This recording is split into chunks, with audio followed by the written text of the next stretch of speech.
Hey everybody, this is Perch. Here's a question. It saddens me a little bit because it kind of defines how things have fallen. And I know there's a lot of videos on this channel for sure, but other channels about this is wrong with comics, and this is wrong, and this is wrong, and this is wrong. So I want to take a slightly more positive tone, although this definitely fits the general realm of something that was good that is less good now. Okay, so it's definitely in that theme, but I'm gonna make a different point of it. It's not a for the olden days of comics when the girls had giant tits. What a great time that was. Although I'll probably say that at one point during this video as well. So here we go. It says, "Dear Perch P. Perchington the Third, I'm ready to evolve to the fourth, by the way. Um, I am curious what you think about annuals. Mainly, what is the point to them? I've heard you say in a couple of videos that annuals could be used to bring back legends, and I'm like, I guess so, but more than that, why do them at all? The annuals are usually pathetic stories that do not matter, are filled with a main story that could just be printed in the regular 22-page comic, and then a couple backups that are somehow even more useless than the main story. Why bother with annuals? Honestly, I don't see the point." Okay. Um, I like annuals, but I acknowledge that annuals today, in the year 2024 of our Lord, um, by the way, why do they say that? Like, I don't know. Never mind. I, it's a religious thing. It's fine, but it's like it's adding extra words to something that doesn't need extra words. But anyway, I don't see a lot of people doing that though. Although, can you imagine how badass it would be if like the cable news stations just start adding that to the end of, well, today we're going to look at the weather. It is, it is July 13th, 2024, that bar Lord. That would just be hilarious, just to roll that in every now and then. I think, or not even hilarious. I kind of fancy it up a little bit. You know what? During the course of just saying this, I've come around to it. Let's do it anyway. Um, Back in the olden days, see, I told you the video was going to go there. Annuals were pretty awesome. They were not forgettable stories. They generally were hooked to the main narrative, and they were good things that came about. You often had good stories, good art, and pretty powerful things. They really were the chance to tell a story in one go in 48 pages versus just one comic. And there was a run, and I will defend this to the day I die, but it was a run of X-Men and New Mutant annuals that was freaking epic. And it would be back in, like, I think 89, probably around that time period, maybe a little earlier than that, probably 86. But you basically had, between New Mutants and X-Men, you had one with Alan Davis where they met Mojo, and it was a pretty badass story. And old Doug Ramsey like got naked with Betsy Braddock, and she's like, "I'm feeling tingly for him too." And one of those things that people casually forget now that she's in a relationship with Rachel. But well, whatever. The Krakoa resurrection protocols may have altered their sexual preferences. I'm just saying. But anyway, that was an awesome story. You got to see what would happen if the New Mutants got older. You got to see Mojo as truly a calculating, sinister kind of body horror type villain.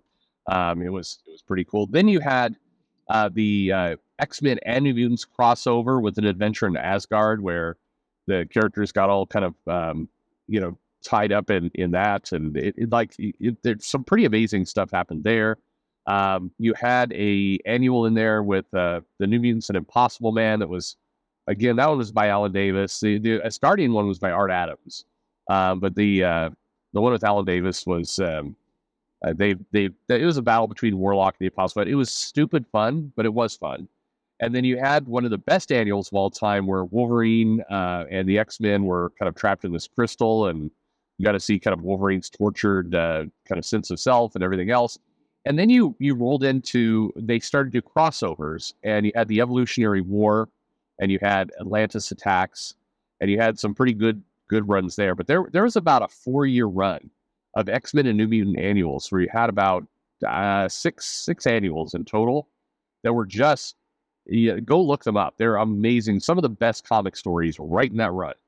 And especially if you get that Art Adams two-parter, the Asgardian one, that's pretty badass. But I Mojo is a stupid villain, but I'll tell you that New Mutants annual where and again, big things happened to that one. In that issue, you basically had Betsy Braddock, who was blind, get kidnapped by Mojo. They put in like crazy eyes in her, like from so she could kind of film the X-Men and other things. I mean, it was a way they could spy on what was going on there. It basically brought her into the mansion and to the X-Men. So major character joins kind of that whole world.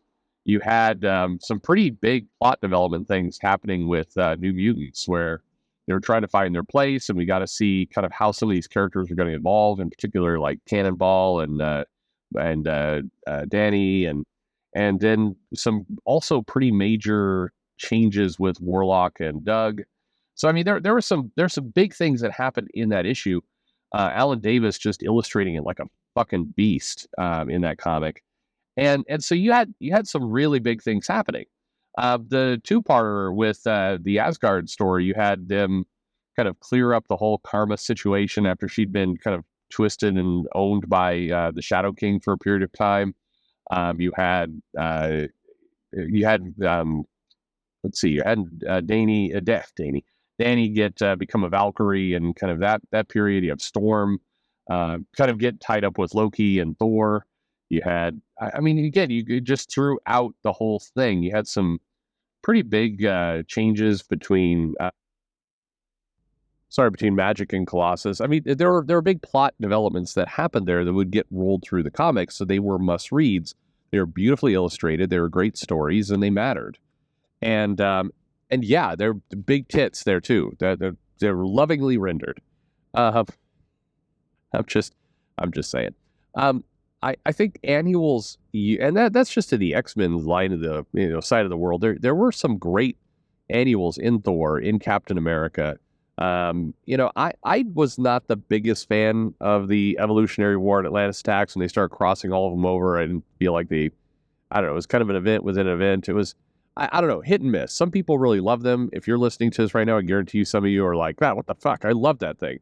But they some of them were better than others, and I always struggled as a kid with, each chapter had a radically different artist, and there were definitely some amazing artists in there. You had like John Byrne doing an issue and Art Adams doing an issue, and then you have like, this guy who was just struggling to hold it together.